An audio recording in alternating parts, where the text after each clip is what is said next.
gotta see what episode this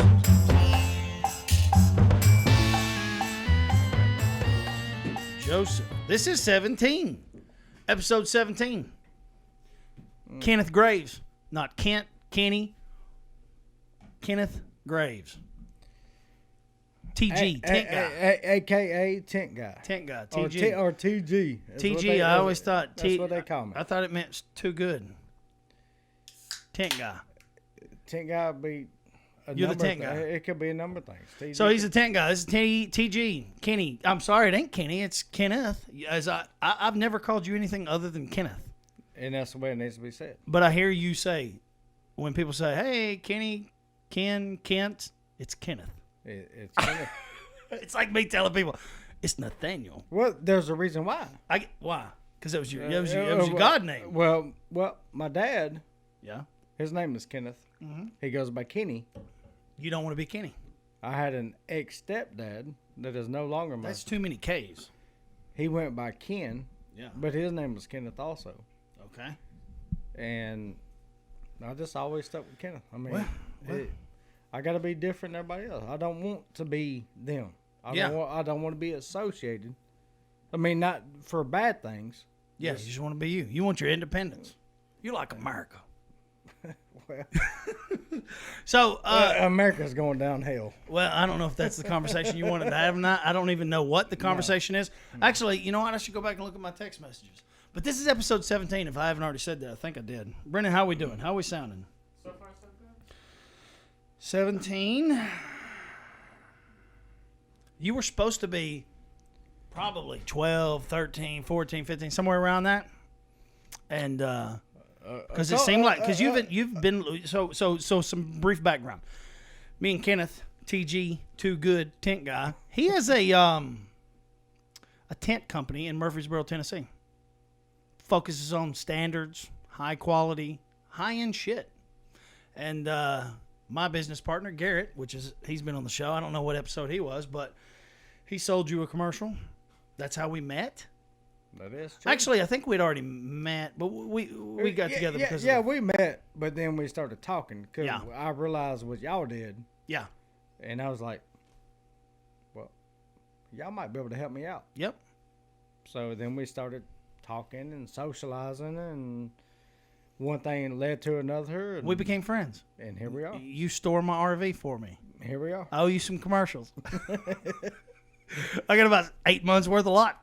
No, I'm just kidding. I'm kidding. That's what. But it did become a friendship. We had a lot of back roads. I think one of the first few times me and you, back roads is my thing. If anybody that knows me knows that I ride back roads and bullshit.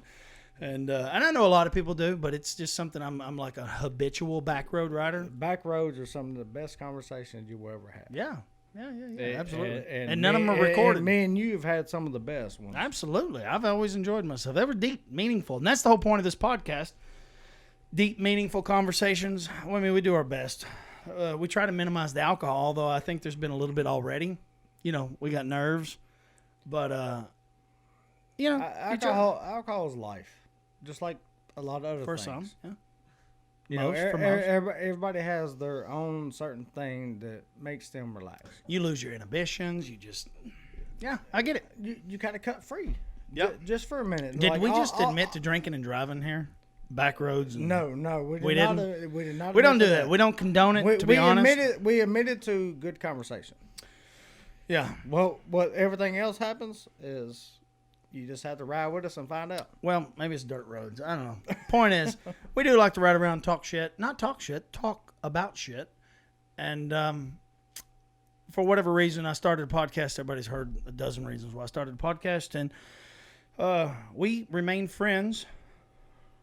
I don't know for how long. I don't know. Moving on a year, I guess. And so we frequent the same watering hole. It's called Toots. I don't know why we don't get promoted by Toots. We probably should as much as so many guests I've had. I became friends with it too. It's a great place. South Church Street, by the way, if you're familiar with that one. Yep, Toot South. Church Street. Yeah, Toot South. That's what it's called. That's where we go. Anyways, we're dragging on here. I don't know why I said that, but yeah, we still remain friends. We still bullshit up there, and you've been listening to some of the podcast, and for whatever reason, we've said, hey, you got something to say, and or just want to bullshit, this is a different environment. Talking on the back roads, you can just talk about whatever you want. It's unfiltered. You don't worry about who's listening because there is nobody. It's just me and you. And when you decide, I'm going to record it, like something in your brain switches, and it's a little bit nerve-wracking if you've never done it. I thought it would be easy, but now I'm 17 episodes in, and so it is. Actually, I'm probably more than 7. No, I'm 17 episodes in now. So it is pretty easy for me. But it's a state of mind that you couldn't understand unless you've done it. Are you feeling it? I would agree to a certain extent. Well, you're never going to agree with me 100%. That's why I was a little apprehensive about this podcast. No, me and you bump heads a lot. Yeah. And I do appreciate. I do. But as far as the whole back roads things, and you talk about it's a different situation. Yeah. For me, sitting right here, the only thing that's awkward for me is I got earphones on. Yeah, you don't like that. Does it feel weird hearing yourself? It does. But you understand the purpose of it is so if you start sounding like this, I do. But I can. Closer. But I see you. Yeah. I look funny. And me and you can have the same conversation. Yeah. In front of the damn microphone, as we can, sitting in side by side in the Jeep. Yeah. Going down dirt roads or going up a dirt hill or whatever. In a creek. Water. What was it? We ended up one night. That was ended up in a rock quarry. That was pretty rough. Yeah, and you cut your foot. And we all dove. We went to a rock quarry and just decided to. The hell with it. We're just gonna get almost butt ass naked and jump in. 4 dudes. I think he and I was the only one that had the balls to jump in. Yeah, sliced the.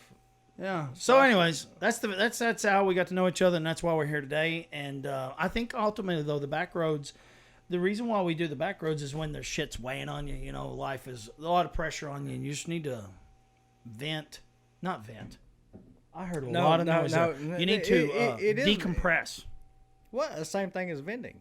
Yeah, you're unleashing all the built up stuff that you want to tell somebody. Yeah, but you don't tell the person you want to tell them to. Yeah. So you're changing it. So you unleash it on your friends or somebody other than the one that you want to talk to. Oh, so you have somebody else you'd rather tell, but you dump it on me. It ain't dumping either, because this is when the conversation is back and forth. You know, two people. But yeah, I mean, relating to one another. To be honest, yes. Yeah. Yeah, you don't. Well, here's your chance to tell whoever you want. You don't tell the one that is really aggravating you, the one that you really care about that's aggravating you the most. Yeah. You hold back. Or for me anyway, I do. I hold back. I take it in. I'm not good at holding back. And I don't tell that person, and I tell other people. I don't know exactly what you're holding back on. It really depends. I guess there's some things that are probably good to hold back on. Some could put you in a position that could shine a negative light. And then the other times, I guess, when people should hear it is the times you should tell. Because, you know what I mean? I don't know where you're going with it, but I was thinking about holding back. And I think that's a huge problem in the world is people don't tell the truth. They don't tell what they're thinking, feeling. You know, they're afraid to put themselves out there. They don't tell it right then, right now. Well, they're afraid to be vulnerable a lot of times. And a lot of times, I think the reason why we hold back is not because we're trying to minimize damage and yada yada. It's because it's scary to be fucking honest. It's terrifying. Because to be vulnerable, so I don't know what you're talking about exactly. I don't know if you're talking about business, a woman, a friend, a dude that toots. I have no idea exactly what you're talking about. I'm just talking about all of it. Really? All of it in general. Well, it's all different for me. Like, depending on why I would hold back. But I'm trying to think of a time. Brendan, can you think of a time that I would, that I hold back? What do I hold back on? Maybe for like 15 seconds. I can't hear you. I think your microphone's turned on. It is because you hear static. Really? Yeah, when I turned it on, was that static noise? You're shitting I me. guess it's here on the computer or something. So I'll turn Hold on one second. Is this muted? my mic is, but that's it. No, mute this. Okay, it's muted. Turn it up a little bit. Turn it. You're good. Just don't turn it too loud. Yeah. What was I just saying? What would I hold back on? I mean, my kids probably know me better than anybody. Okay, so I've dedicated my life to not holding back. Because my entire life I held back, and I realized you can probably turn that down just a little bit, but my whole life I didn't tell what I thought, felt in the moment. And I'm not talking about being like angry, and this is what I think. It's like, no, this should be said, but I hold back. And anyways, you end up kicking yourself for days after. And See, but that's the thing. You just said you hold back. no, I'm saying as I've dedicated my life to not holding back. And I do dedicate myself to holding back. Yeah, I don't know if it's healthy. But we can talk about this. It'd be a good conversation. I keep it So many all- people can relate. I keep it all inside to protect other people. Oh, really? That sounds virtuous. What I'm saying is it to protect other people? Because I think that's what we tell ourselves to justify the holding back, or do we do it because we don't want to be vulnerable? And there's two totally different things there. And fucking vulnerable is the hardest thing ever, to tell someone the truth, because what if they say, well, fuck you? Or what if That's why. I mean, you're afraid of the outcome. You're afraid of the response. are you protecting them or you, though? And that's the secret. It's like once we realize who we're protecting, and then we think we're protecting them, but are we protecting ourselves? So it's this weird thing with ourselves, or you know what I mean? I'm gonna tell you, I think the hardest thing in the world, and people would argue with me, the hardest thing in the world is to be honest with yourself, and that's what I'm learning to do. Is like, okay, do I really believe That's that? the thing that most people have trouble with. What's called denial. That's the most powerful thing ever, because once you deny something, and we do it to protect ourselves. I mean, there's a lot of scientific reasons why we do it. Scoot in a little bit. Is it really denial, or is it like I truly want to protect somebody else? Okay. So you can phrase it one way, or think your thoughts. Yeah. And So- I may be wrong, so I don't know. I mean, there is no wrong. We're There- being really there- ambiguous too, because we're not talking about specifics. There is no wrong. There is no right. We say stuff, and it's either going to hurt somebody or it's not going to hurt somebody. Okay.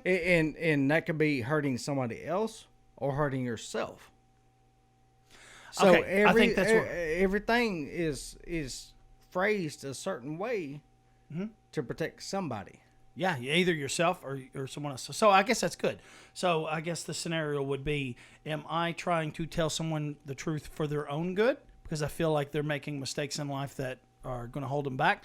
Or am I wanting to tell somebody the truth because it's affecting me as a person? And that's really the divider. So, and I think that's the line that we've drawn, and, we got to dissect. But I would agree with that. honestly, I mean, that's a tough one, because if you're telling people what you think uninvitingly, if you haven't been invited in to give an opinion, that's a tough one, man. That's a skill to be able to give someone your opinion without it being invited. So that's something I'm always trying to wait and set up. It's like an art in conversations. Like you're trying to lead the person to ask you, well, what do you think, Nathan? Oh, well, let me tell you. But until they say, well, what do you think, Nathan? I almost have to just sit there and keep my mouth shut. For you have no problem with that. You would tell your opinion right off the I bat. have to think that you need to know it, though, or want to know it. I have to think that you're leading me to that, because I've learned that if I give it prematurely, that's the thing. It's about timing. So if I give my opinion prematurely, it gets disregarded. I shove people into more denial, and they don't want to fucking hear it. But if they want to hear more, then I know my timing's right. If they say, "Oh, what does that mean?" Does that make sense? Well, Because normally most people are always going to hear or want to hear more, just because that it does relate. They may not want to hear it at that time, but it's always something that they're going to think about. well, that's what I said. Timing.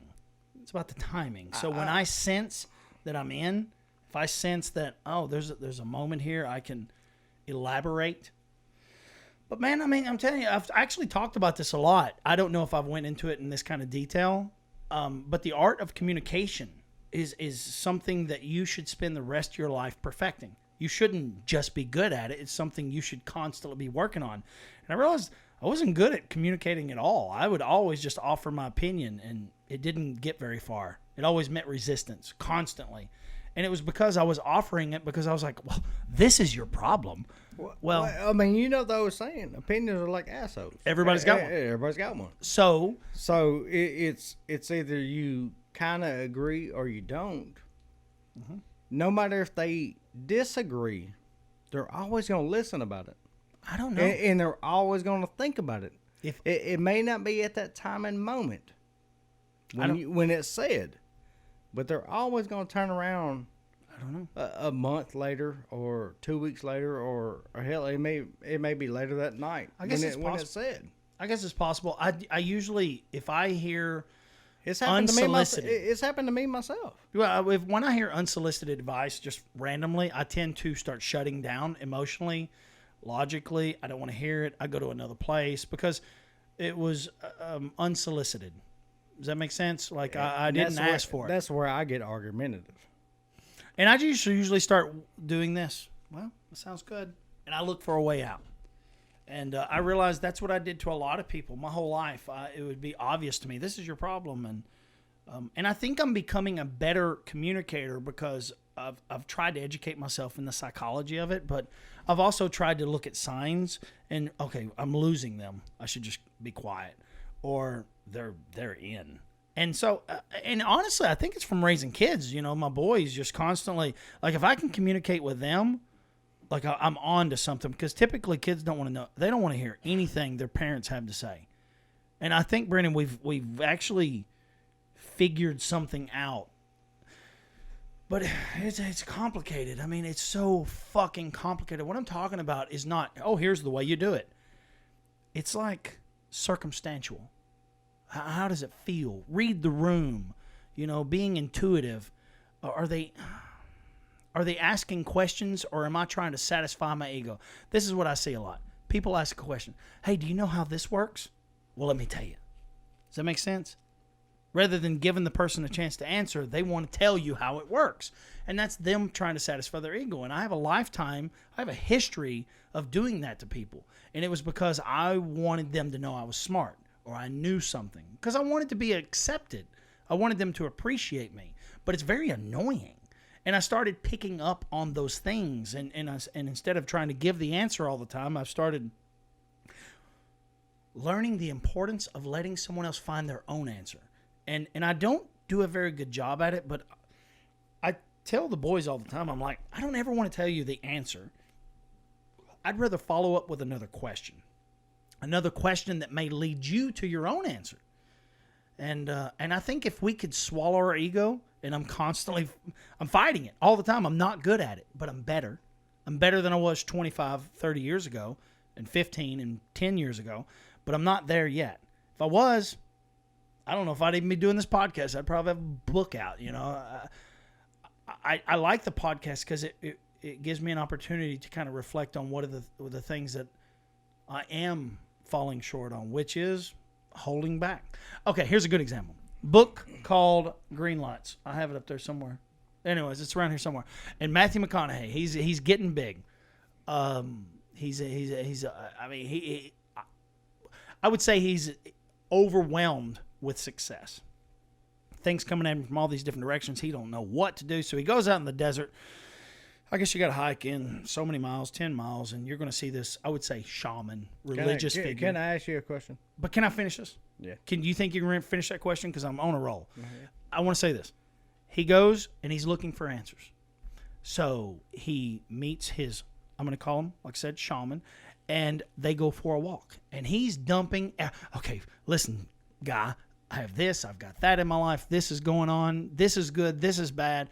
Like he tells everything to this guy. And this guy never says a word until he gets back. Like they do this 4-hour walk.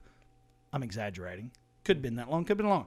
Anyways, when they get done, Matthew says, so what do you think, man? He goes, me too. The point is, the guy never said anything. He just let the dude rant. He let Matthew rant for hours. And then at the end, he goes, yeah, me too. Meaning, we all have it. And anyways, when I heard that, I thought, I would have been jumping in. Oh, well, that's because of this. That's because of that. And sometimes I just need to keep my fucking mouth shut and let somebody rant. That's hard to do. So go ahead. What's your question? The question is Matthew McConaughey Yeah. your hero? No, I don't have any heroes. Because I've listened to your podcast a lot, Yeah. and you refer to him quite a bit. Only because this book came out. This book came out recently, so it's been pretty impactful. Before that was Jordan Peterson, 12, or, there's a lot of influences in my life, but I don't have any heroes. None. But I can tell you the timing, and the timing's important because of what's going on in the world and the thing that my values. And it's funny because Matthew McConaughey was influenced by Jordan Peterson. Matter of fact, it was so exciting to me. I don't know if I have any heroes, but if I was truly inspired by anyone, it's Jordan Peterson. Only because he was able to take information that I couldn't quite understand from Nietzsche, and I can just say very complex philosophers, and I would struggle to understand, and he really broke it down in a way that I'm like, oh, this makes sense. This makes sense. And I had a connection, and I wasn't the only one. I'm talking about hundreds of thousands of other men between the ages of, say, 23 to 50, like that gap right there. Mm-hmm. Because we were very influenced by Hollywood. And there's a lot of kids or a lot of people, or I say kids, it should be men and women, that are influenced between that age difference. Yeah. Yeah, and so he kind of just brought to light a lot of the things that just didn't quite make sense that I rejected, whether it be about religion or social ideas. The point is that a lot of the things he said just made sense to a lot of people, and I happen to be one of them. And it was really exciting hearing this guy talk about things that were so complex, and he rendered it down in such a simple way that, oh, this makes sense. Anyways, it actually influenced McConaughey, and I thought that was really cool because I had no idea that he was influenced by Peterson. And it was really cool. About, I would say 2 or 3 weeks ago, there was a podcast between them two. And oh my God, it was just really, really awesome to see these two things come together. And it really opened up more, I don't know, unanswered, like, we're curious. We don't know. It opens up the brain. Well, yeah, but it opens up everything, man. I just realized we're all lost. Jordan Peterson, Matthew McConaughey, we're all lost. And I think the idea of this podcast is telling people we're lost. I don't know. I don't know what a good businessman is. I don't know what a good husband, father, friend is, communicator. But I'm curious, and I want to know more. And I want to expose to myself. And if anyone else wants to hear about my flaws, that's good too. I don't care. And I'm learning that by being comfortable talking, being vulnerable. Right. The power of vulnerability. And that's a book by a chick named Brene Brown. My sister turned me onto it. Once I started researching these things, hard times in marriage, like going through, and if you've ever been married, which you have been, and I don't even know if you have to be married. You just have to be in some kind of a relationship, whether it's a partnership, friendship, relationship. If you've been through something where you're kind of committed to one another and you're forced to go through some really hard shit, whether it being purchasing a property to get together or having children or, something that other people depend on, you're really invested. And so you're kind of stuck together. Yep. And so once you've made that kind of commitment with another human being, you get forced through some scenarios that you couldn't potentially. People that have been through it can't wrap their head around it because they usually say, well, fuck it, see ya. You know what I mean? Cheat, move on, say fuck you, move on. Yep. But if you really force your way through it, I was saying that to say that I was trying to figure out my marriage and, where it was all falling apart, and I learned so much. Why was I saying that? I was saying it because I had a lot of reflecting, a lot of time to reflect on some things about being vulnerable. So I'd listened to this doctor, and the way he described being vulnerable, and it's something we stopped doing in a friendship, relationship, partnership. Yep. I got a book. Start shutting down. I got a book for you. Okay. Well, I mean, it may have been inspired. I don't know if I'm exposed to it, but this, the way, okay, this is a good description of how he described it. You know, we build walls, right? Mm-hmm. So when we're insecure with someone, the first thing we do is we build a wall. And he described this wall as a brick wall that surrounds us. So you can imagine a tower, castle. Yep, And- you got to knock brick down. Well, who has to knock a brick down? Okay. For instance, let's say it's me and you and I. I'll try to speak proper English the best I can. We're a bunch of damn rednecks anyway, so it's all right. So whoever's inside the wall, it's not their responsibility to take a brick down. So I build this wall around me. It's protection. Let me ask you a question. Why is it not? Well, Why I is can it? tell you. Why is it Why- not your responsibility? This is good. If you're not looking for something, Why do the- and you're inside this wall, but you want something, Yep. why would you not be the one that starts knocking the bricks down to try and open up? Why do the bricks exist to begin with? That's the way we're made. No. Yeah. No. Yes, sir. I don't think I would disagree. This is where we would disagree. right. I think we're born without bricks. I think we're born with You're right on that one. because unbelievable potential, but we get hurt. You're- And every time I get hurt, I stack a brick up. You're born with everybody's gonna love you. Vulnerable. Narcissistic. Like my 5-year-old son, Yeah. he has no bricks. Yep. Until every time he gets hurt, that's a brick.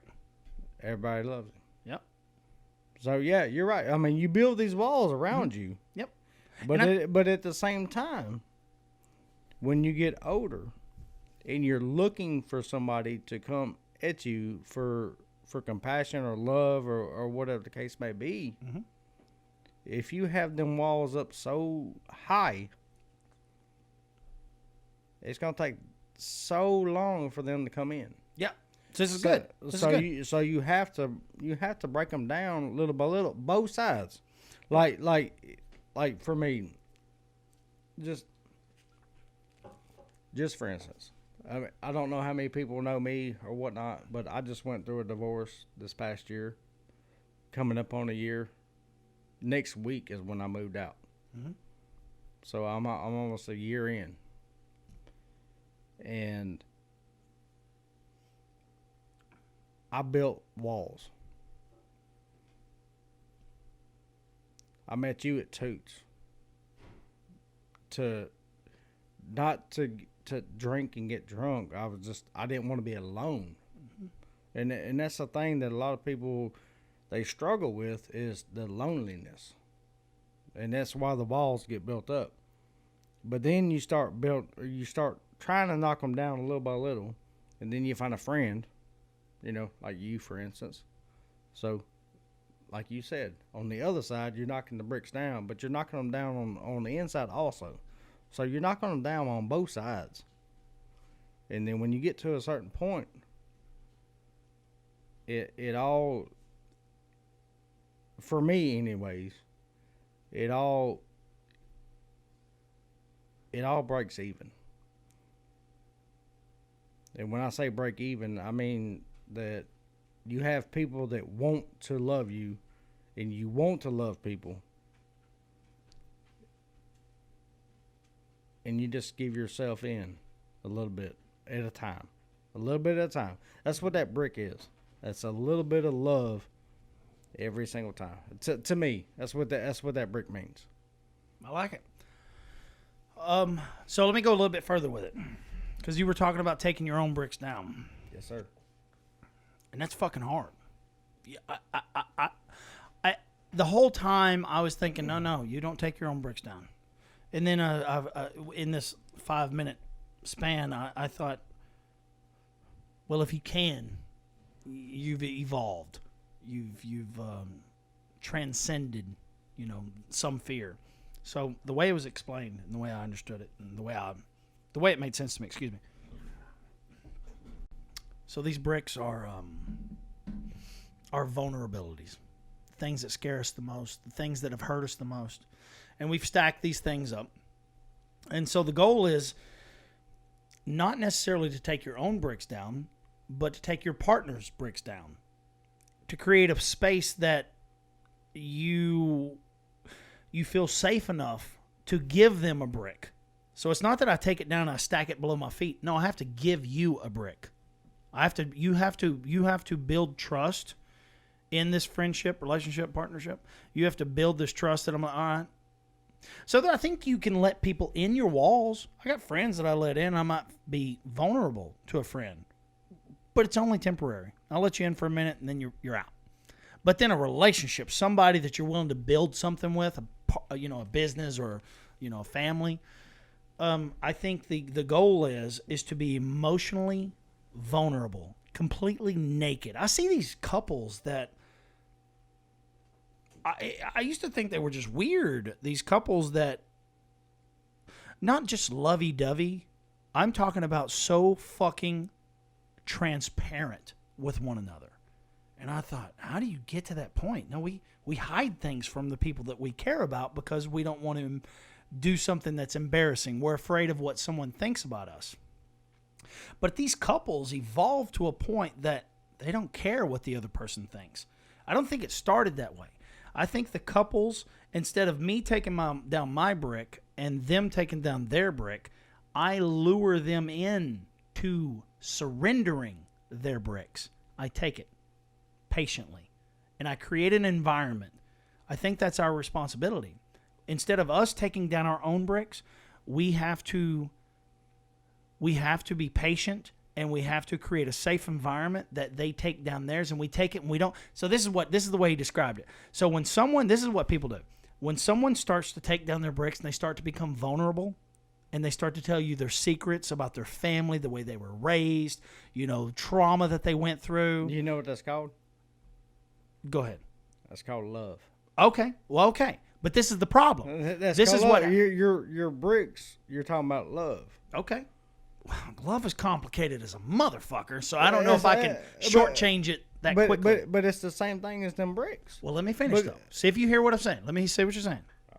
I did good. I gave you a moment. So, and I'm giving you a long-winded version, but this is what happens in relationships. I trust you, and I tell you a secret. I give you one of my bricks. But the moment we have a disagreement, you know what people typically do? They throw that brick and hit me right between the fucking eyes and say, well, you ain't nothing but, you ain't this and you did that. And anytime someone gets hurt, the one thing they try to do is hurt the other person. And they do it by throwing their bricks back at them. That's love gone bad. That's love gone bad. Not going bad as a generic. I got to piss. This is not good. That is too easy. No, too short change. I'm just telling love you. Gone bad. It is. Me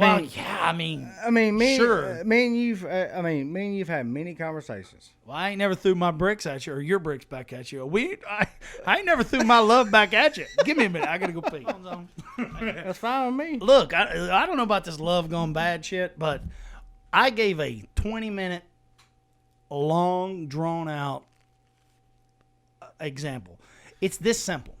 When someone becomes safe, okay, so the first thing we do in any relationship, we create a safe space. We don't walk up to the opposite sex or a business partner and say, let's go in business together. Let's do this. Let's get fucking married. No, we lure them in. We fish. We're patient. We create a safe place that they feel they can be themselves. And we work hard at that until we start getting comfortable and we switch. And that's where we go wrong. What I'm saying is, it's our jobs to never, ever use people's vulnerabilities, the shit that anytime we are vulnerable to someone and they use that against us, they judge us by it the first time they get mad, and they say, like, let's say, for instance, I'd agree. I'm irresponsible with this. I agree. Don't take advantage of people. That's what I'm saying. That's what we do. That's the first thing we do. When I'm hurt, I want you to hurt. How am I going to make you hurt? I'm going to use what I know against you. And that's what people do. But why? Well, why do people do it? Because people are in pain and people are irresponsible. People have been raised to see that behavior. They see their parents do it. They see their parents. Why not at that time that you know better? Mm-hmm. Why do you not put that statute of your knowing or your growing or I do whatever? now. But it's taken me 20 years to learn. Put that. it into perspective for somebody else. What?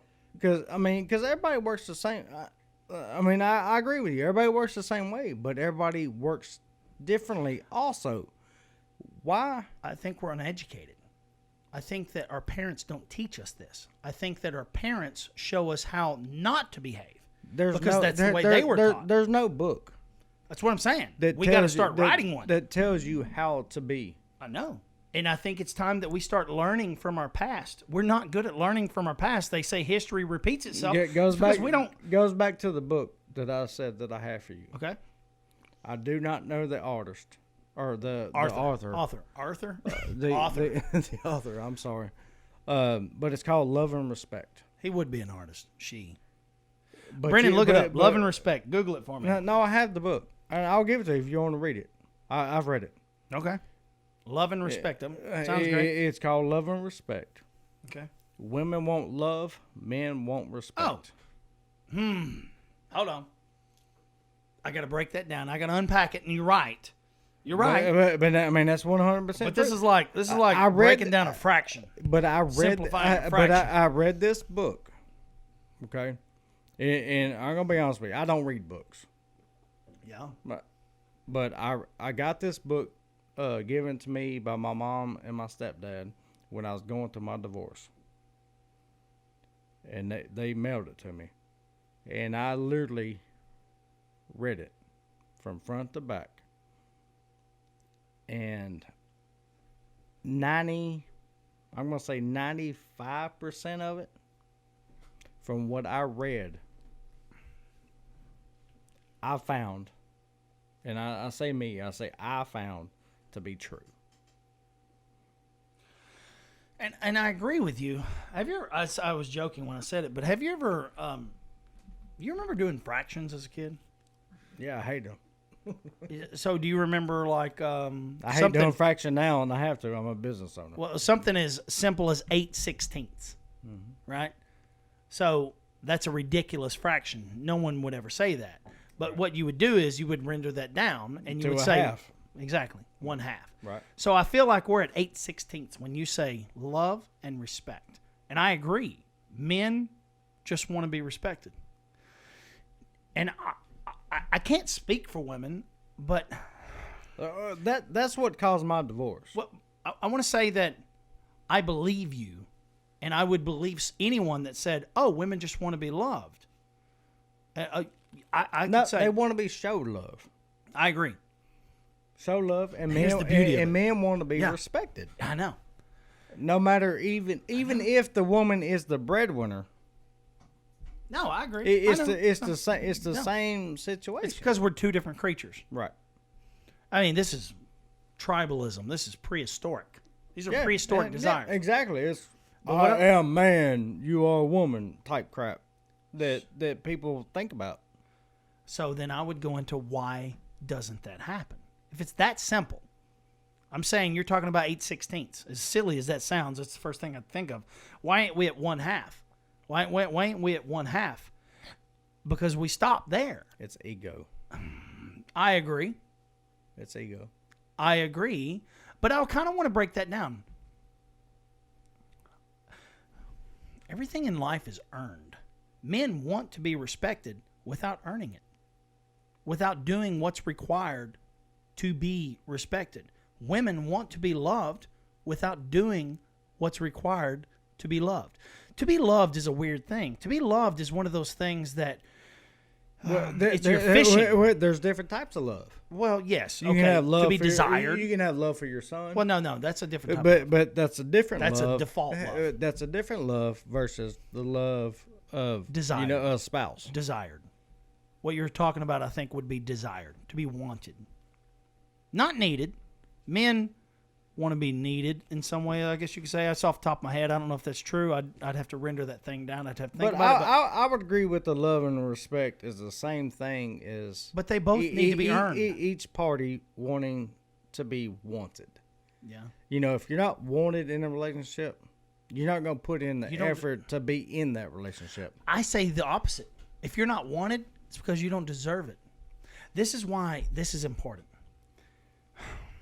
Everyone, everyone. Okay, so my philosophy, my angle is this: it puts every individual in response. It makes every individual responsible for their own outcome, because the way the world is, it's fate. Right? You're not loved because she doesn't love you. You're not respected because she doesn't respect you, or he, or whatever. No, you're not respected because you don't deserve it. All right? Number one, when I say you don't demand it, it doesn't mean you will respect me. It means I'm making choices in my life. Okay. Oh shit, man, this is a fucking good one. Like, I can talk. Like, I don't know if we should redo this whole podcast on respect, because when I talk about respect, I'm talking about self-respect. I'm not talking about. Hey, we can do this one as podcast 1, and then podcast 2 we'll talk Well, about. okay, so for me, it's about both are respect. Whether you want to be loved, or you have a desire to be loved, or you have a desire to be respected. For a man, that is a man's type of love. That is what it feels like to be loved by a man, is to be respected. And I think that's our own versions of love. And I think it boils down to this: respect, but not showing respect. It's self-respect. It's, what did you say to me? Right? Not in a physical, violent way, but that's unacceptable. But see, I look at it different. Okay. For me, respect would be, all right, and I'm not naming no names, but I'm going to do it just under my experience. Is like, I would go home, and it was all about her, what she did in her day, Yeah, it's normal. And I was sitting there giving her respect and giving her love, showing her Attention. that I cared. Yep. And You couldn't do the same. It was never Reciprocated. Right? What did you do? I mean, it was never there. So, unfortunately, and this is where I'm not disagreeing with you so much as asking the question. I don't even know if it's a question. So, we as humans are fucking... we walk around with this... We look through a scope backwards. Our minds wander. Well, I mean, we're very... Everybody has a different mind, and they wander in different directions. What I'm saying is we have our own perspective, and that was yours. And I would bet every dollar that I've ever made that she felt the exact same way. And guess what? You're both right. Because we're both self-absorbed. That's why we're divorced. There's nothing wrong with either one of you. It didn't work out. Yeah, and I don't even think there's anything wrong with either one of you. I got lucky that me and my wife figured it out on some level, and we're still figuring it out. But once I had enough time to separate, and I'd done so much studying, the time apart for us was a good thing, because I realized, oh shit, she's right. And then you know what she thought? Oh shit, he's right. So we just got lucky. I don't think everybody gets that lucky. You don't, because a lot of people, they give up. One, they give up too easy. They give up. This is a broad stroke. This is complicated. What we're talking about is very complicated. I'm very cautious to talk about things, because honestly, if 5 people hear this, we've influenced 5 people. And we may say 5 marriages. We don't know. Or we could fuck up 5, is what I worry about. Well, so the things we're talking about are complicated. And I don't want to shortchange them. But they don't have to listen to us. But they are. 5 people will hear this. They can 500. They can do like. I know. But we're easily influenced. I gave a resource that somebody can go read, and it may change their life. You talk about stuff that could go change somebody's life. We don't know. We're not lifesavers. No, I know. We're not relationship savers. No. And but I think we still have a responsibility to the species to think about things before we say, this is the way it is, this is the way it ain't. I'm like, hold on, I'm not sure. Well, but I mean, if you want to break it down that far, then you get alcohol involved, and all that changes because everybody says something different when alcohol gets involved. Or they don't, or whatever. I mean, you can break it down so many different ways. Well, for me, I can tell you this: no matter how we break it down, in every way I've ever broke it down, because I practice this. These are thought exercises that I do with people on myself. And, the things we're talking about, respect and love, and both of those are almost one and the same, They really could be. They are, but they are different. But Yeah. they do. But I think They do resemble the same thing to the certain person. Yeah. It just depends on the person you're talking to at that time. and the word itself, I think, can be, so words are funny things because they have meaning, they have purpose, but they do get, I'm not going to say manipulated, but they do get confused, to be appreciated. I just want to be appreciated. That also could very much, it's a synonym of respected. Yeah. So to be loved could easily, I could within 30 seconds figure out how to attach love to respect. And I think they're one and the same. And so I've came up with this thing that it wasn't so much that we're taught to show respect. From the time we're born, we're told to respect our parents. Most of us are anyway. It's a general thing, though. I've been in enough other people's houses and I've talked to enough people that it seems like the common thread, the common denominator in most of humanity, it doesn't matter what. Taking your shoes off when you walk in the door. Show respect. We're taught to show other people respect. Using your manners. Yes, ma'am. Yes, sir. Da, da, da. But we're not taught to respect ourselves first. And this is just something I was thinking about. I haven't read this. It's just something I came up with on my own. And I thought, it's actually what changed my life. If anyone really wants to know what really started changing in my life, it was, I don't respect myself. I'm afraid to tell people what I think. Because I'm afraid, I have a lack of self-respect, and I'm worried that they will judge me. I'm worried that they won't want anything to do with me. They will fire me. They will outcast me, right? And I realized all those things that I described was a lack of personal respect. I worried about what someone else thought.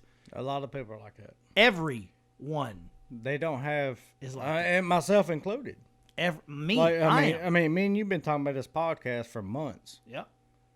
and I didn't think I was. To be honest with you, I declined several times just because I didn't think I was good enough to be on it. Which is silly, ain't it? Now I'm thinking, I told you were. I do want to go into this because you were obviously nervous about it because you were worried about what are we going to talk about. I want to talk about this, but how's that going to go? How am I going to be judged? Because we all do it. I did it. Everyone that's ever sat in that seat feels something. Although Garrett claims that he didn't feel anything, he was excited, and I believe that because Garrett and I have had so many talks. Maybe that's possible. Y'all have a great relationship.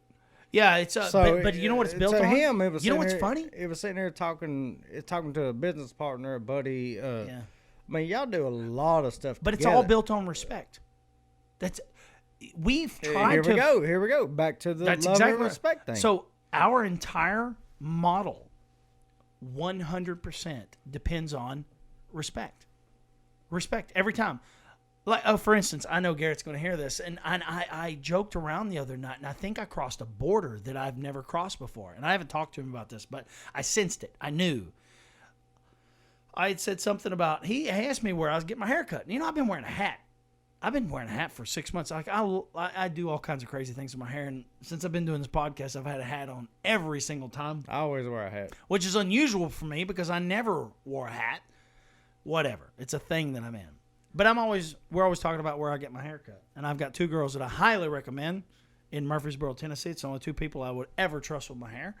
I won't say their names just yet, but he said something about the hair, and I made a joke at his expense, and that's uncommon for me. We don't make jokes. Like, I have friends that I do that. Offending somebody. Yeah, and I'd said something about him being cheap, right? Like, because Garrett he's not cheap. By no means is Garrett cheap. Garrett saves. Garrett's smart with money. Garrett is very responsible. But when it comes to certain things, Garrett enjoys finding his angles, right? And I understand it. I know Garrett likes to beat the system. And that's just Garrett. And so I was making a joke about... Garrett's a smart motherfucker. Fucking crazy smart. But I am very wasteful. Garrett is the polar opposite of me. And it's the reason why we make good business partner. And I think we both... Don't talk about wasteful when you go talk to me, because you've got me beat. I waste a shit ton. I'm wasteful in we're all ways for our own ways. I mean, he has his ways that he wastes. But the point is I'm trying to make is when it comes to haircut, $30-$40 is not uncommon for a haircut with a tip included. And in Garrett's mind, that would be insane. You know, I don't know what he pays for a haircut. I would imagine $10-$15. And I made a joke. His hair is exactly the same ever since I've ever met him. So there's no reason for Garrett to go to a stylist because you depend on. I pay for someone's opinion. He's not going to change it. I think he can, should, would. I don't know. I like Garrett for who he is, but I had made a joke about Garrett. I don't even know if it was a joke, but I just cracked. I hadn't seen him in a few weeks, and I'd said something. But anyways, the point is that he in just conversation. I don't even know why I said all this. I was saying all this because I sensed in a conversation, we do this thing called Marco Polo. He had jokingly questioned something I'd said, almost as if you gave me shit the other night, is the way it felt. And I was like, oh, I did. And that's uncommon. Like you offended him. I don't know if he was offended or if he was concerned. Like this is new to our relationship. Instead of him just acting like it didn't happen, he found a way. Do you know what the jester is? I think they're called the jester, the jokers. What do we call the jester? Yeah, so they were the only ones that were able to tell the king the truth, and they did it in jokes. It's like the old song. It's a very important skill to be able to communicate, and however you can do it. If you can come straight forward and say, "Why did you say that?" or "Dude, you was giving me shit the other night," right? We said the same thing, and they're both. Either one's good, and maybe depending on the circumstances, the individual, right? It's about reading the room. One is I will use one or the other, depending, and a version of the two. And we haven't even talked about this. He's probably going to feel uncomfortable that I've talked about it here. But I had sensed something in my stomach said he was questioning why I would have done that. Because that's unusual for us. He doesn't give me a hard time, and I don't give him a hard time. It's funny because our friends and us give each other hard times. Like, we're really hard on our friends. But for some reason, Garrett and I, and it's because I think we have a business relationship and this very beautiful personal relationship, that we've just never done that to one another. And that I kind of did that at his expense. I made a joke at his expense. How about that? And I think that I recently done something similar to a friend. And by the way, Garrett, listen, if you're hearing all this, I'm glad I felt comfortable enough to. I've always felt comfortable enough to tell you the truth, but I don't know why I did that. But I recently did something similar to a friend of mine, and I was joking. Yeah. And I realized I fucking hurt him. And it fucking Which is usually when we do hurt them. It fucking broke my heart. Yeah. You know, it's because these people that are true friends, when you hurt their feelings, I mean, you feel bad. And no matter any kind of person, no matter the situation, I mean, it fucking hurts. You don't want to step on toes, and when you step on toes, for the most part, if it's somebody's toes that you step on that are somebody you care about, it fucking hurts. So I did the exact same thing not too long ago. You fucked up, huh? To a friend. Yes, I did. And I didn't mean to. Made a joke at their expense? Well, no, I just made a joke. Yeah. But it had to be at their expense. I mean, actually, it wasn't even a joke. I was just accusing somebody of something. Yeah. And I was joking when I said it. Well, hell, just tell everybody. So it ain't so ambiguous. So let's just go ahead and hear what it is. I ain't going to do it. I ain't going to do it. But they took offense. So you fucked up. Yeah, I did. Did you hear a guitar there? I did. My God, did you hit that spring? Okay, go ahead. So anyways, you pissed some people off. Somebody. So, I mean, it broke my heart that I hurt that person. Yeah, I get it. It's bothered me to this point that I accidentally crossed a line that at the time I didn't think anything about, but I realized, oh yeah, I and you know what? If I was that scared about it, he'd be like, what the fuck are you talking about? That's the truth. Because it was probably me reading into it. Garrett probably never thought anything. I can tell you this. But we have such a good relationship that if you did something to Garrett, you got consequences coming. You think so? Either he's gonna put 10 times the pillows in your damn room. We don't play pranks. We don't play pranks on each other. you got something coming if you hurt him. Yeah.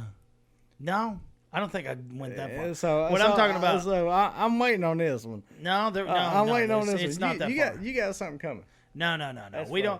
don't. Part of me would like to because I don't know. I don't want to get sidetracked here, but I don't know. Maybe maybe the reason why we have a line is because there's so much business involved, and we got to be serious. I don't know, man. Our friendship's based on respect and love, and that's it. Friendship should be first. I got to be honest. I've never met anybody like the dude, and he's been the talk of the town multiple times. He's wonderful, and I've been giving him shit lately. The one thing I've been giving him shit about is it doesn't matter. I'm going to stop talking about Garrett. I don't want to make him the whole fucking podcast. He's going to be embarrassed. But I will say I love you, buddy. You're a great friend and business partner, and we'll move on. Absolutely, too. Garrett, love you too, baby. So you wanted to talk about something. You text me. You want to talk about success. So let's segue into something else. And it's something that kind of got me thinking for a minute, and I thought, yeah, sure, let's talk about success because I don't know what the fuck it is. How much time we got, Brendan? How long we been going, buddy? Are you okay? Well, I mean, How long we been going? An hour? Oh, okay, we're good. We're good. what is success? It's good. You tell me, because if you wanted to talk about it, so I assumed you had some kind of definition you wanted to give it. Well, I mean, there's not a definition. That's what I want to talk about. Okay, what my vision? Did you want to know what I thought? There's not a definition of success. Okay. You can be successful in business. Well, there's a lot of opinions. You can be successful in a relationship. You can be successful in a bunch of different things. But what is really the meaning of success? Everyone's opinion. Are you asking me mine? Or are you just trying to figure out your own? Let's run with it. What's your definition? Let's start with that, and then we can feedback. Okay, on so I'm struggling right now with my ambition. My ambition's low, which obviously means my desire is low, and I think I've figured out why those things go hand in hand. I think desire comes. So once your desire is low, your ambition's low, right? Because desire feeds ambition. But why would your desire be low? Well, because I lack in need and want. I don't want or need anything. And let's talk about. But I'm talking about financial success. Let's talk about success right now. Okay, which is what I'm talking about. Not future. I'm talking about right now. Not desires Right now. and ambitions or Right whatever. now. It's, what I'm talking about is right now. Where I feel right now. What I feel I'm doing. I'm thinking, what's wrong with me? Where did my desire go? Where did my ambition go? Why have I lost my hustle? And I don't know. I don't want to say it's because of this, because of that. Do you think you're successful? Yes. Where? I think I am. Where? If I died today, where are you successful at? Because we got multiple things. We can have business. Yep. We can have relationships. Mm-hmm. We can have relationships with our kids. Yeah. We can have just living life. So, where do you think you're successful at versus where you think success or successfulness is where I should be in the future. Okay. So I would like to say, for me to be totally successful, I'm not quite sure, but I believe, What is total successful? So it's a broad term. You're talking about a broad stroke, but Yes, what sir. I feel that I'm lacking in my life, if I was lacking anything, it's memories. It's generating memories, which are experiences with people that are important in your life. Right. And so that's where I feel like I'm falling short. But as far as feeling successful today, financially, I don't worry. Financially, I realized I know how to make money very easily. I know how to accumulate financial freedom. It's just making money has been very easy for me. If you're a hard worker, you're going to make money. I agree. It doesn't matter if you make 200,000 or you ain't got to be the smartest or 50,000. You just got to out hustle people. I agree. I mean, money doesn't. But that's hard for a lot of people. You're talking about somebody that knows how to make money. You and me have obviously figured out how to make money. money. Money is not success. I agree, which is why I was saying financially, I just don't have any ambition because I don't have any need or want. Like if I had a need to make $1 million, I'd make $1 million or a want. So what I'm saying is, so financially, I'm in this weird thing. I'm like, I don't know what's wrong with me. I don't know if anything is wrong with me. Maybe I am happy because I feel happy. This is what I feel. I feel content. And I think maybe that is happiness. Maybe, to not want or need for anything. But I thought about it a lot lately. In the last, I would say 3 to 6 months, I thought, for me, if you wanted to measure my success, would be look at my offspring and look and see whether or not they are content. And that's a hard thing because I look at my kids and I thought, what's wrong with them? Where's their ambition? And I realized, well, they're content. So what I'm saying is that for me, if I was going to be measured, I would want you to measure me based on the seeds that I've planted. And that's the only way I care about. I want to know that the investment I've made, and it seems like everything I'm investing in, and I feel like I'm falling short all the time, it's the investment in my boys, 3 boys, and I worry about it. It's the only thing that I constantly worry about is am I we went to Atlanta last night to buy a Jeep, and our conversation was something similar to what my dad had with me at 13 years old talking about drugs. And I really feel like the conversation that my dad had with me is the reason why I've never taken drugs. And my dad he was heavily into pills. He'd committed, attempted suicide early in life. And he was open with me about those in a McDonald's parking lot in Manchester, Tennessee. And he was very transparent. And at the time, I just thought that's how parents talk to kids.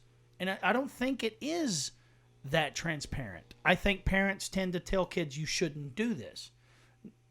Learn from my mistakes, but they don't really go into their mistakes. They don't really break down the gray area of a mistake. And I think maybe my parents kind of set me up without being totally transparent. They led me to understand the importance of transparency. Or maybe it's this. Maybe I realized the things that my parents did right, and they did a lot wrong. But the things that they did right, I'm capitalizing on and saying, oh, shit, tell them everything. Be totally transparent.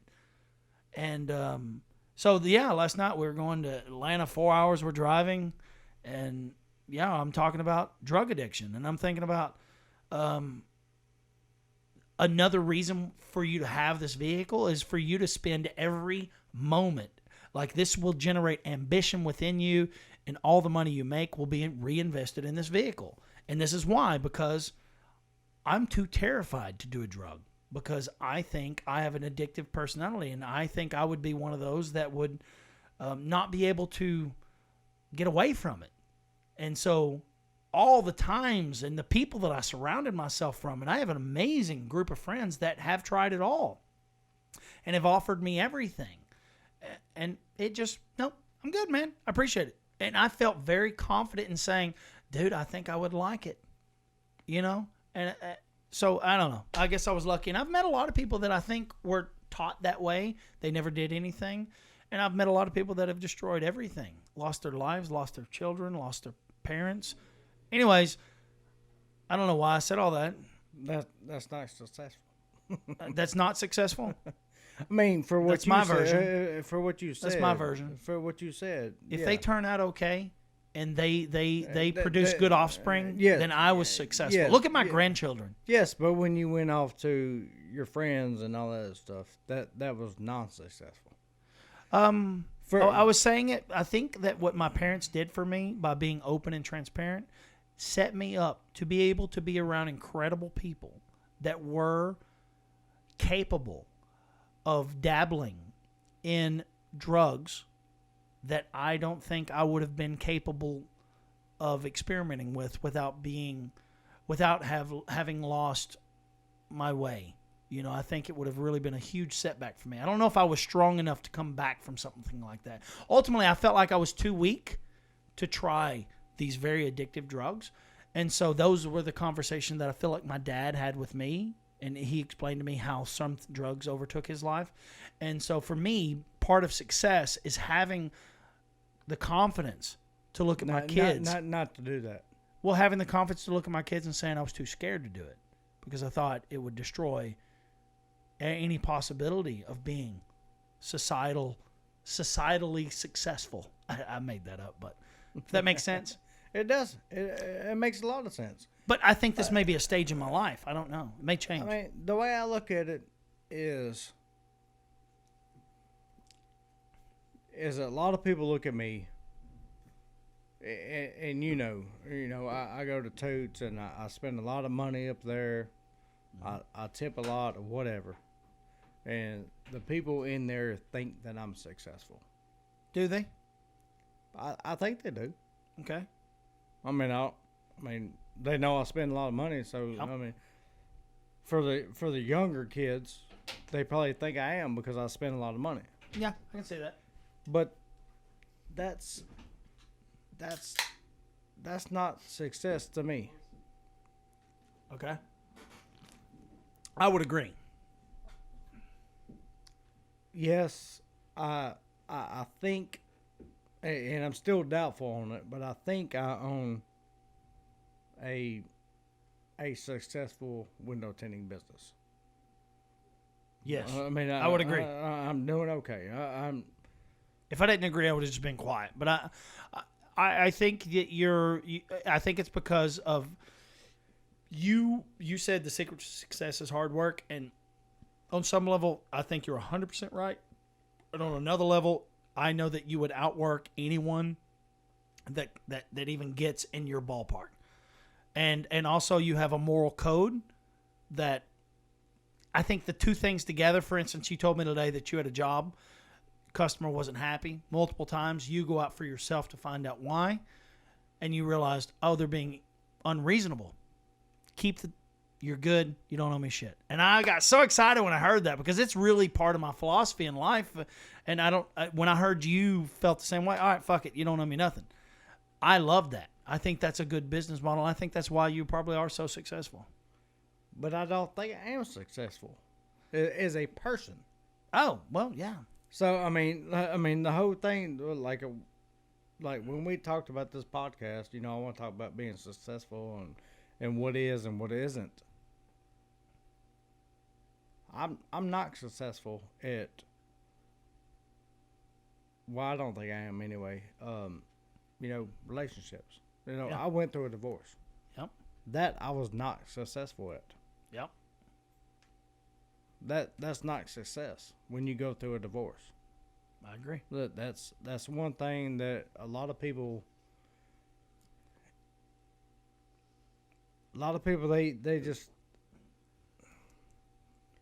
they classify it or they talk about it as being one or the other. Like this person did this thing wrong, this person did this thing. That's where the whole book came in with the love and respect thing. I was not successful at that. Yeah. It fucking, and that shit almost killed me. Yeah, I think it's really. I think you're not totally transparent in how unsuccessful it makes you feel. It's almost like I feel like it's a secret metric of how you measure who you are as an individual, and it almost feels like secretly deep down you feel like a total fucking failure. Always. Yeah, and I know, and it breaks my heart because, man, if you know anything about success, if you research anything about success, If you feel the high of success. Yeah, but I don't know if that's success. That's like a moment that I did something good, an achievement, a reward. Right, but success is. But you think success. But you think at that time. We're young as fuck, man. You think you're successful at that time, and then when it breaks down. Yeah, that's why I say I don't know. Okay. And then you sit there and you think about it, and you go into the other aspects of your life, and then you realize, hey, I'm okay at this. I'm okay at that. I failed at this. This is where I want to be. Yeah, That's where the whole successful thing for me. Yep. That's where it falls into play. I'm sorry. No, you're fine. You're fine. You're fine. You're 100% right, though. I don't think that we should be so. This is why I say we got to be careful about what we talk about, because when you talk about success, everyone thinks financial success, financial resources. Automatically. And They think about money. That's Money, very dangerous. Money's not successful. Things are not success. Money's Possessions, meaningful relationships is an aspect of success. When you're happy inside your heart. And I don't even. All across the board. Yeah, I could say you're successful. Okay, then who's successful? The motherfucker living off the land is the most successful people out there. Probably the most successful person right now in my head would probably be the person that goes to work at Walmart every single day. And they get up every day. They go do their 8 to 5. They're happy at their job. They come home. They put food on the table. They take care of their kids. That's probably the most happy, most successful person that I would know. And I just said Walmart is in general. Yeah, but I know. I'm just saying. Like, we put so much pressure on ourselves to where, as a business owner, Well, you got to think about everything. Like, for me, I think about my employees. I think about their family. I think about paying the bills there, paying my own bills. You just made me get it. You just made me get it. I think maybe I'm wrong. What do you think about this? Maybe success is measured. It's always measured. Maybe you could measure success as how happy is this individual with what they're doing at this point in life. I would concur 100%. So it could be financial, it could be relationship, Could be all of the above. So if you're unhappy, it's just an indication that you're investing in the wrong area, or you're not self-reflecting enough. Right? I would say 98% of all relationship killers is a lack of self-reflection, trying to get someone else to take down their bricks. Take down your bricks, rather than here's my brick, like you were saying. You know what I mean? Or it's I don't know if I can measure it, because if I think about it, if I stop right now and say, am I successful? I feel like a fucking failure all the time. I do too. I feel like a failure because I have the potential to make as much money as you could ever want to make. And I don't want to go make it. Money is not success. Exactly. So I don't want to go make it. And I think, okay, what the fuck's wrong with me? Well, nothing's wrong with me. I've been programmed to think that I've been programmed to believe I should be out there hustling. No, why not just having good conversations, investing in my kids, investing in relationships and time and conversations? Like, I think that's what I should be doing, not trying to make money to consume more things. I think that's where we're all fucked up. We're trying to make money only to consume. I want to stop consuming. I want to start being present. You need to start being happy. And being present is happiness. I agree. And I'm working on that, but we've been so programmed as a species, as a creature, that's not success. Success is Elon Musk, Bill Gates. Our parents, our grandparents. How much did you save? How much did you make? What you need to think about your grandkids. You need to think about these kids. You need to do this. Now fuck them. Well, I mean, let them make their own. The more you give somebody, the more unhappy they're going to be. I think the more they don't know how to get their own. Yeah, I mean, they can't get their own happiness. Happiness is achieving your own. You can't give it to them. You can't give people happiness. They're gonna earn it, just like respect and love. You can't give it; it's got to be earned. Same thing. Same fucking thing. Same thing. Yeah, it's all the same. That's it. It all comes back to the same. What we're trying to say is, it all come back to, I have to earn it. You know, I really do. I have to earn my respect. I have to earn my love. And I honestly have to earn my happiness by going out and being productive, being a productive member of society. And the same thing on the other side. I mean, if you're in a relationship, you know, that person has to earn your love. I have to put in effort. But they have to earn your love too. Yeah, vice versa. So I mean, it's same thing. I shouldn't. Okay, so it's funny because I had a guest on, Carly. She texted me and she said, I want to talk about expectations. And man, when she said that, that's like a something I dwell on a lot. I really think about I a will lot. tell you, Carly, Killed it. she killed your Yeah. fucking podcast. Yeah, she did really good because, and we didn't she- really go as deep as I wanted to go because I was thinking about expectations. And expectations to me, I thought, oh my God, I think I know what expectations are. Expectations are things that we have been conditioned to think we deserve. Oh, but It's when- she owned that one. Yeah. Yeah, she did. Anyways, being conditioned to feel that you deserve something leads to entitlement. And then when someone feels entitled to being loved or respected, you're fucked. I'm not entitled to a goddamn thing. No, sir, you're not. And therefore, No one is. not food, not water, not love, not There's respect. there's not one person on If earth some- that is entitled. If somebody doesn't want to give me something, it's Other because than, unless you're a Christian and you believe in God, that Well, man, he I don't deserves it. even know. I don't. That's a whole nother conversation. He's got to earn mine too. I'm joking. But- I'm saying if we're gonna be even, and everybody. I mean, that's for real. Well, I mean, we have to like I earned your respect. I think at the bar, Yeah. sitting at Toots, Yeah. and you earned mine. Yeah. So I mean, we earned it. Yeah. And if we sat there and we talked and you argued a couple of times over a couple of things. Oh yeah. Well, that's what people do. Since the beginning, hey Brennan, if there was anything that I ever tried to teach you, and this may be ambiguous and it may be a weird place to throw you in, but,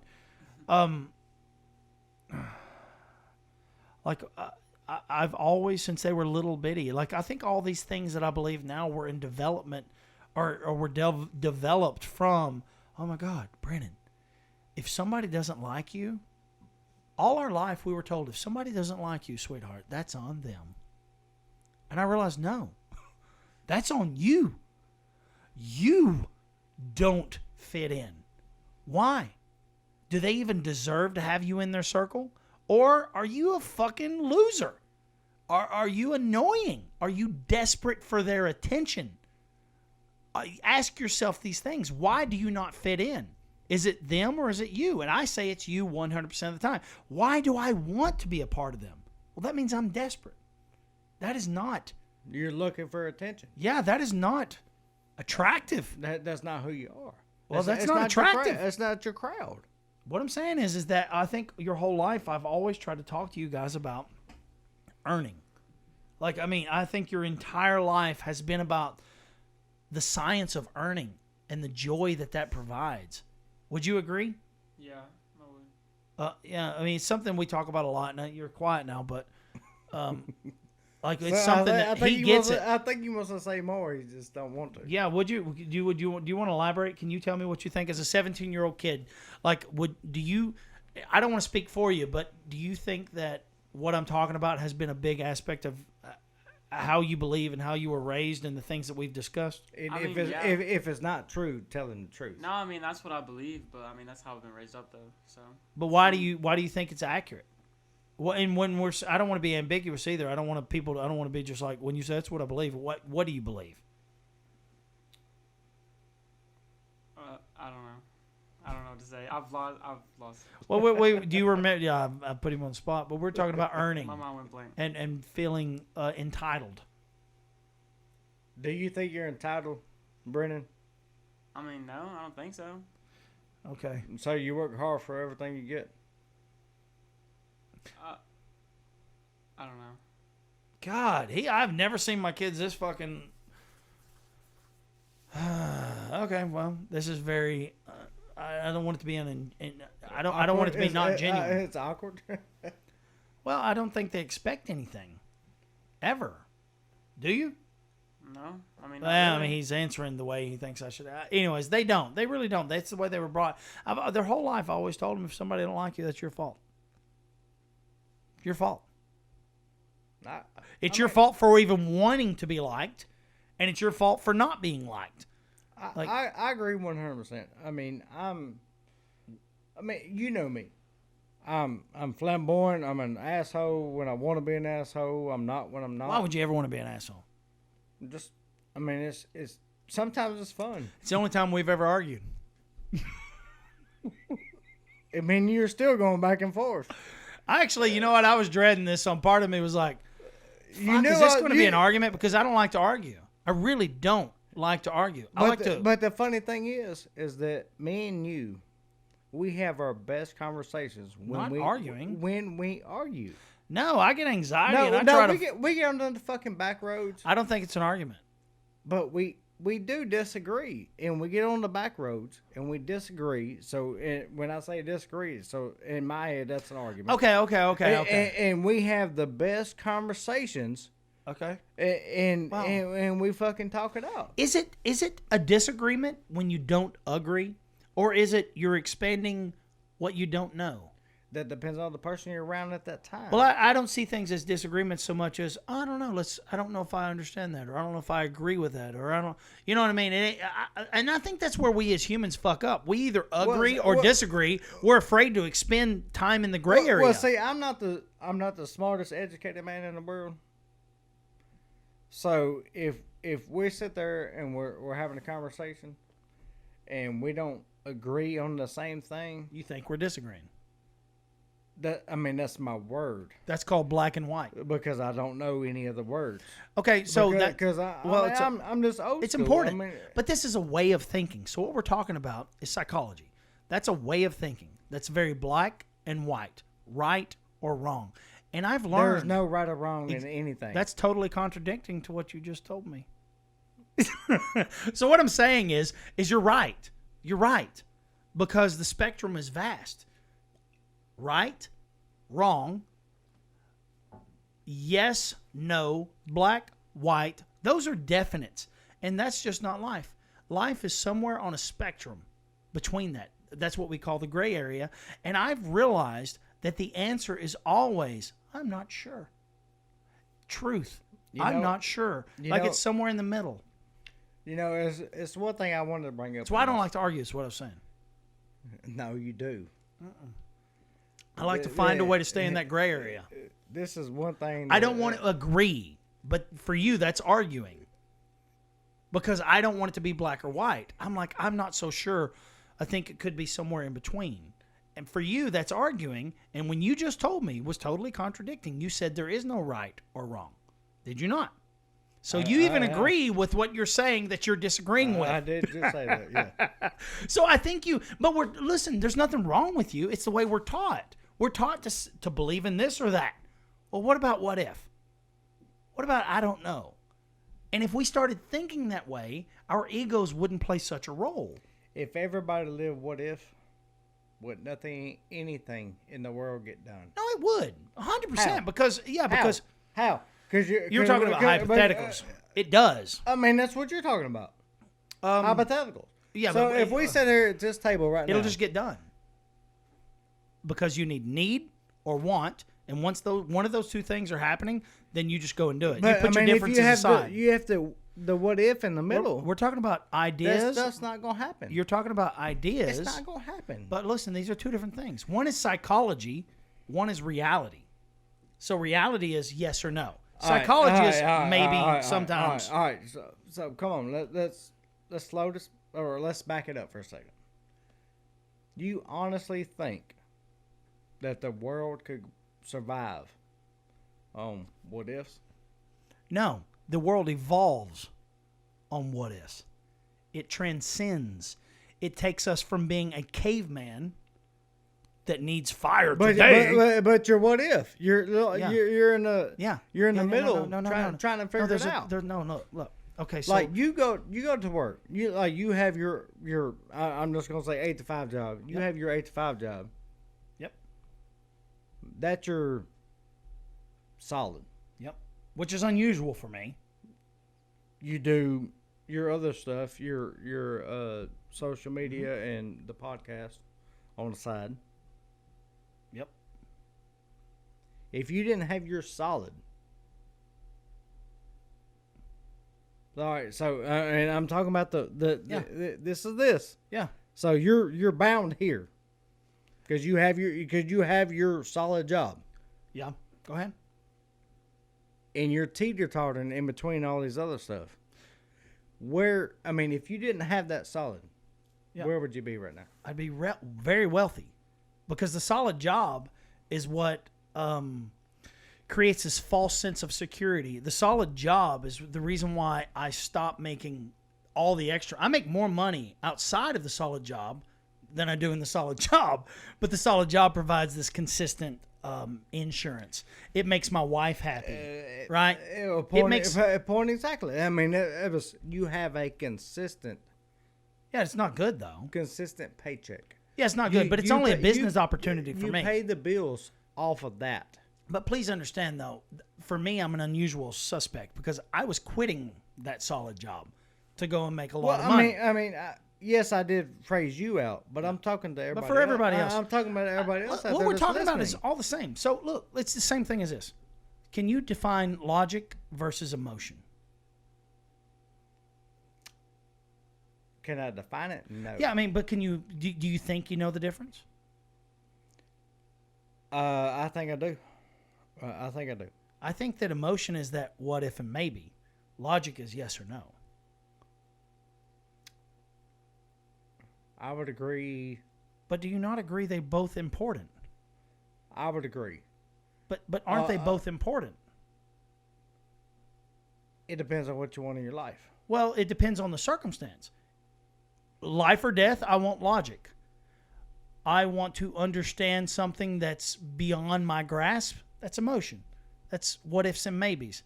That's when times are good and we're trying to understand someone else's point of view because they come from a different background, because they have a new idea, something that's cutting edge, something that's unusual. For instance, the spoken word it didn't come from logic. It came from emotion, a desire to communicate, a desire to be needed, wanted, loved, felt. Reality. Right?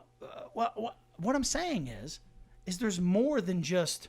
You don't think a spoken word came from reality? Yes, but it come from a desire to fuck, to procreate, to extend the life of the species. Something far more important than fire today, food today. It's children, great-great-grandchildren, to extend the life of the species. What I'm saying is there's far more important things than just right or wrong. All that in between, when we have time to think about what ifs and maybes, that gray area, is where we evolve to a new species. It's the reason why you and I are sitting down with fancy headphones and microphones, talking about things that do not feed us, talking about things that have no purpose whatsoever other than entertaining us for an hour and a half and a handful of people that get to listen to it. It's fucking pointless if you think about it in logic. But what if we learn something new? What if we change who we are as individuals and we expand our thought and we change our offspring? Well, we evolve. If everything you just said is true, I don't know if it's true. We're in the what if and maybe. There is no right or wrong. I can sit at Toots and sit with you and have a couple of beers and we can have the same conversation. We do, but now we've chosen to share it with other people that may want. So hopefully, so what you just said is incorrect. I hope so. Don't care. So we're hoping. Yep. Not hoping and praying that. No. Or I am anyway. Well, I have a definitive purpose for doing this. That if there's one little thing that I have said changes someone's life, well, that's egotistical. For the better. Well, that's egotistical. If we're doing this to help someone, then that's egotistical. Why are you doing it? To help me. To have something to go back and listen to. Because I promise you, if you go back and listen to this... Well, if you're doing this podcast to help you, then we can do this shit at Toots. No, because this podcast... We can video Stop. We can video it on the phone. No. Totally different environment. Totally different. You're being... you're shortchanging this. There's something about spending an hour and a half... I'm being an asshole. That's the asshole. There's something about being able to go back in a week, 6 months... and listening to myself and you and think, oh, fuck, I didn't know that. And you don't know it because you've never experienced it. But if you ever get to go back and hear yourself, you learn from yourself and you learn how you're a shitty communicator. You learn how you're good and bad. Like you learn what I'm talking about. I really understand what you're saying. Sometimes and maybe. So that's order and chaos.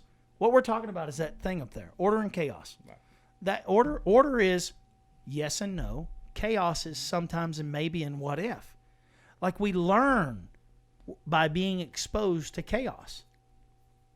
and we reflect, and we really apply the things that are yes and no's. So they're both very important. So the philosopher is very, very important. The psychologist is very important. The mechanic, the guy that tints windows, the girl that tints windows, all these people, everyone is important is what I'm trying to say. Like, all these people are important. And I'm not so much yes and no anymore. I'm like, I don't know. I don't know anymore. I know you are. And so that's why I'm giving you hell. I know you are. But Good. you don't understand me fully. And I don't understand you. Not fully. I don't understand me. I honestly think I have a strong. You're trying to point me to that's actually, I've noticed a lot of our conversations go back to you trying to narrow me down and like lasso and here, I got you. I fucking knew it. This is you. But it ain't. It's not that. Really? That's the way I feel. It's pretty close. Okay. It's pretty close. Okay. But yeah, I do, every conversation we have, I do sit down and try and figure everybody out. Because I mean, the way I look at things, I try and figure everybody. I examine everybody. You're very black and white, though, which I've spent my whole life being very black and white. I am black and white. You're very judgmental. So am I. There's a lot of reasons why. Have you ever heard of a Myers-Briggs test? I have not. Let's take one. There's a lot of reasons why I'm black and white. Well, and there's a lot of reasons why. Doesn't mean you have to stay that way. I always examine every situation that I'm around. Just understand. Like I can walk into a gas station. Just for instance. Yep. I can walk into a gas station, and the first thing I do, scope it out. I look around. Put your back to the wall. You're facing the door. Not really back to the When wall. you're in a restaurant? But I always look at everybody that's around me. Yeah, I mean, it's part of us. I examine my situation that I might be in at that moment. And a lot of people don't understand that. A lot of people do it like if they, a lot of people that might relate to this with someone who's ever. It's called street smart. If you've ever survived hard situations, you just know how to read a room. I grew up in Antioch, Tennessee. Yeah, I grew up repulling cars in Chicago. So we've come from similar backgrounds. I got lucky and was exposed to some what ifs and hows and maybes, right? And I don't think I am right. The more I learn, the more I realize I don't know what the fuck I'm talking about. You got to piss? I got to piss too. You want to wrap this thing up? Well, we can wrap it up. I hear dogs. We can wrap it up, or we can just take a break. I just got to pee. How long have we been going? Hour and a half. It's time to wrap it up. I go all night long. I know I can't. I think though I think that we're being too ambiguous, and we found some really cool topics. I never imagined us going into right, wrong, logical, emotional. Like, I didn't know that would even be a possibility, but I'm realizing that's where you and I are having a hard time communicating, and I never knew that. I'm spending more time in the what ifs and maybes, and I think you believe I spend all my time there, and I think you spend all your time in yes and no, and we're probably both wrong. And I think we both need a little bit of each other, right? The possibilities in life. That's why we get along. All right. Love you guys. Thank you so much. I am cutting it here. We're going to go take a long leak. And peace, love, and cycle. Episode 17. Thanks, buddy.